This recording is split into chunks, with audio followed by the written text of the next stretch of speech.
ಬೆಂಗಳೂರಿನಲ್ಲಿ ಬೆಳ್ಳಂಬೆಳಗ್ಗೆ ಭ್ರಷ್ಟರಿಗೆ ಲೋಕಾಯುಕ್ತ ಅಧಿಕಾರಿಗಳು ಶಾಕ್ ಕೊಟ್ಟಿದ್ದಾರೆ.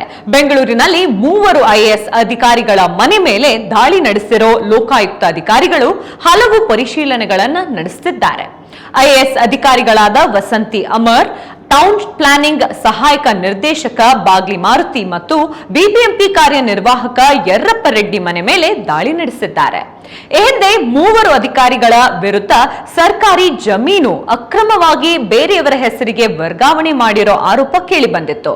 ಅದರಂತೆ ಇವತ್ತು ಎಸ್ಪಿ ವಂಶೀಕೃಷ್ಣ ನೇತೃತ್ವದಲ್ಲಿ ಟೀಮ್ ದಾಳಿ ನಡೆಸಿ ಪರಿಶೀಲನೆ ನಡೆಸುತ್ತಿದ್ದಾರೆ.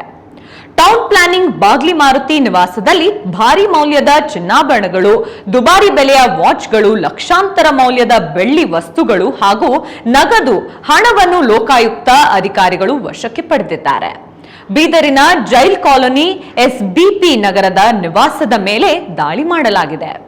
ಆರೋಗ್ಯ ಮತ್ತು ಕುಟುಂಬ ಕಲ್ಯಾಣ ಇಲಾಖೆಯ ಅಧಿಕಾರಿ ಸುನಿಲ್ ಕುಮಾರ್ ಪ್ರಭಾ ಮನೆ ಮೇಲೆ ಲೋಕಾಯುಕ್ತ ಅಧಿಕಾರಿಗಳು ದಾಳಿ ನಡೆಸಿದ್ದಾರೆ.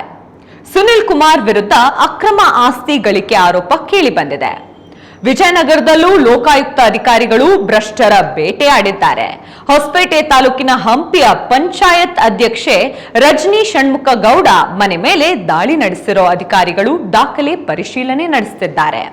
ಇಂಥ ಮತ್ತಷ್ಟು ಇಂಟ್ರೆಸ್ಟಿಂಗ್ ಹಾಗೂ ಇನ್ಫಾರ್ಮೇಟಿವ್ ನ್ಯೂಸ್ಗೋಸ್ಕರ ನೋಡ್ತಾ ಇರಿ ಸ್ತ್ರೀ ನ್ಯೂಸ್. ಇದು ಒಂದು ಹೊಸ ಅಧ್ಯಾಯ.